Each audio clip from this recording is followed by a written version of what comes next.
Hi everyone, it's time to end this. We're at the conclusions. Here we go. As we have seen, these pseudo-skeptics are fundamentalist defenders of orthodoxy, not true skeptics, open-minded inquirers, or objective truth seekers. They exhibit the following consistent traits. Yeah, we've heard all of this. Look, I'm gonna stop the counting gag and just not count the repetitions, because this chapter is meant to sum everything up. It's meant to be a wrap-up of the entire article, so... Well, he's repeating things in this chapter. That's the first thing he's done right. Come on, credit where credit's due. I agree with all of this. A pseudo-skeptic defends established views without question, dismisses new ideas regardless of the evidence in support of them, etc., etc. The problem is that none of this applies to the people Wu is actually talking about. Scientifically literate people who base their beliefs on what can be shown to be true, or at least most likely true. You know, skeptics. The true skeptic should be skeptical of his own beliefs as well as of others. Exactly, so by your own admission, you're not a skeptic. Thank you.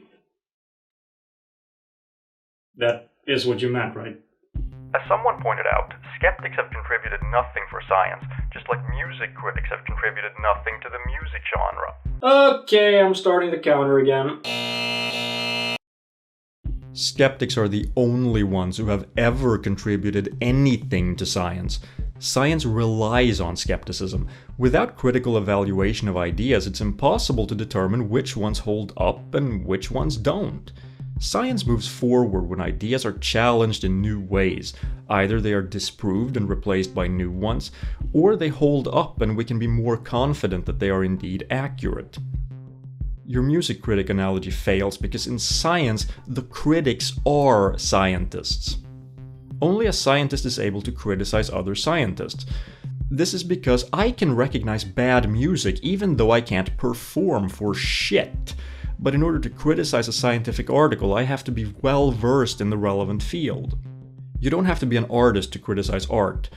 But you have to be a scientist to criticize science, because we're not talking about whether something is aesthetically pleasing, but whether something is a good working model of reality. How can I possibly tell whether a model works if I don't even understand it? Finally, you're wrong about music critics not contributing anything. Art critics do contribute by telling artists what's good and what's bad. A good critic won't just say, "This sucks." He'll say, "This sucks because..." insert reason here. This is feedback the artist can take into consideration to improve his work in the future. Nevertheless, perhaps there is yet hope for pseudo-skeptics and debunkers. Recently, a famous career skeptic named Susan Blackmore, author of Dying to Live and Near-Death Experiences, conceded that her prior conclusions about the non-existence of psi were unwarranted after all. Quote, "I couldn't dismiss all those extraordinary claims out of hand. After all, they might just be true." End quote. And if you actually read the article, you'll find that she's saying the exact opposite of what you're claiming. The article is about how she's fed up with having to think that way, because the claims she tests are always crap. There comes a point when it's just time to move on. Now let me clarify again that I'm not some gullible believer who believes in every wacky item under the umbrella term the paranormal out there, such as crystals, channeling, Loch Ness Monster, Bermuda Triangle, etc. Why not? There are anecdotes supporting all those things, and you regard anecdotes as convincing evidence, remember? Most of these paranormal mysteries lack good, incontrovertible evidence, and their evidence is scanty and ambiguous to make any judgments. The same is true for psi, NDEs, UFOs, ghosts, gods, alternative medicine, fortune-telling, and all the other crap you've been defending in this treatise. Therefore, it was never my intention to be a defender of all paranormal phenomena in general, only in the position that they should be considered. In fact, I am very skeptical myself.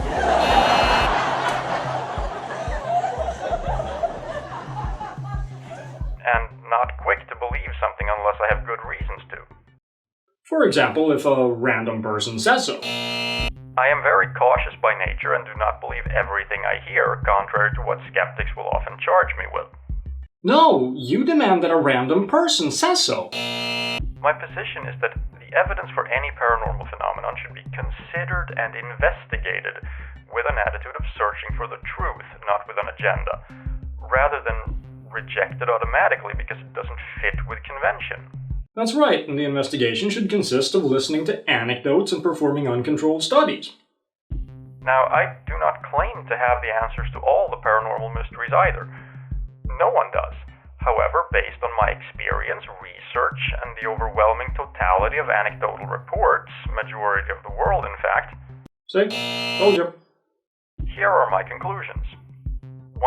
The evidence presented in this book refutes the main skeptical arguments, demonstrates that at least some kind of metaphysical reality exists. The nature and scope of that is yet to be discovered, as well as the implications. We have only begun to discover its existence through quantum physics, scientific experiments, new research into mind-body connections, etc. You have presented no evidence of anything and refuted nothing. Every single argument you've made has been fallacious or irrelevant.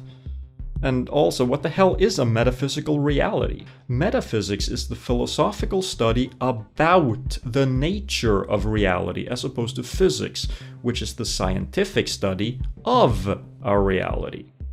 You're not making sense. 2. The overwhelming anecdotal... There's no such thing. Now, let me share my conclusions about you, Wu. 1. You don't know what the words skepticism and science mean. 2. Your method for evaluating ideas is you believe something if, and likely only if, you like it. If you believe it, anything that supports it, even an anecdote or uncontrolled experiment, is regarded as convincing evidence.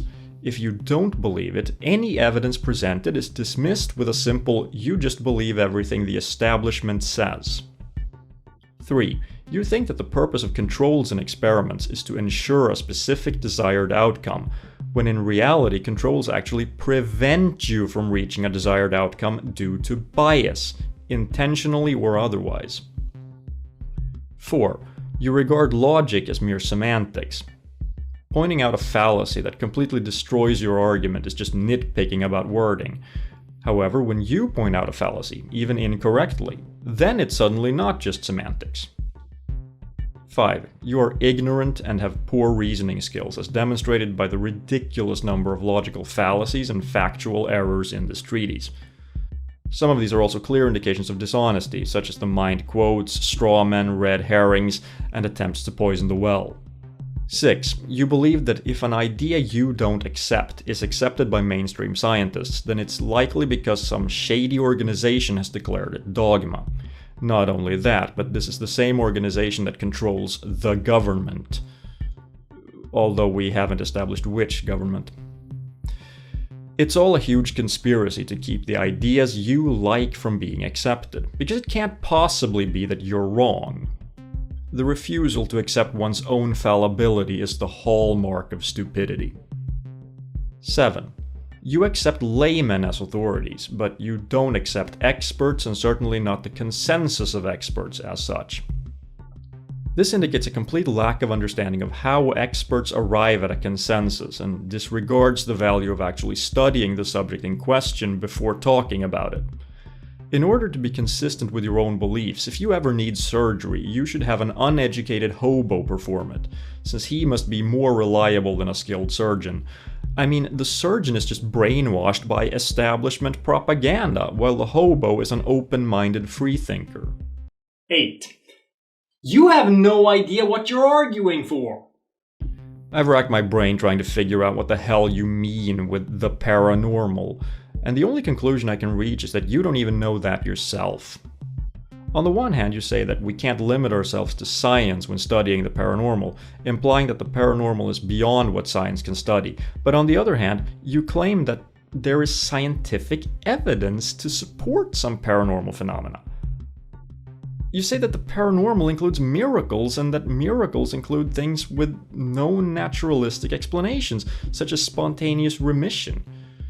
You also classify aliens, another naturalistic phenomenon, albeit one we've never encountered, as paranormal. So you don't mean that which, due to its very nature, can't be explained by science, You don't mean the supernatural, you don't even mean the currently unexplained. Or ideas I like but that are dismissed by mainstream science, because you keep insisting, falsely, that mainstream science accepts some paranormal phenomena. What the hell do you mean? How do you determine whether a newly discovered phenomenon is paranormal or not? A term that is neither defined nor used in a consistent manner is meaningless.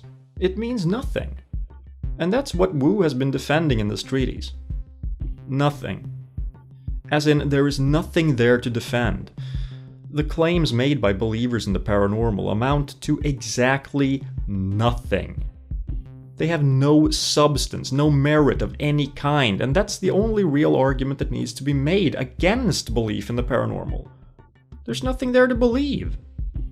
This is why you have to misrepresent the objections skeptics raise, Wu. Rather than adjusting your beliefs to fit the evidence, you lash out like a butthurt child and attack those who raise valid points of criticism against your position. Boo-hoo.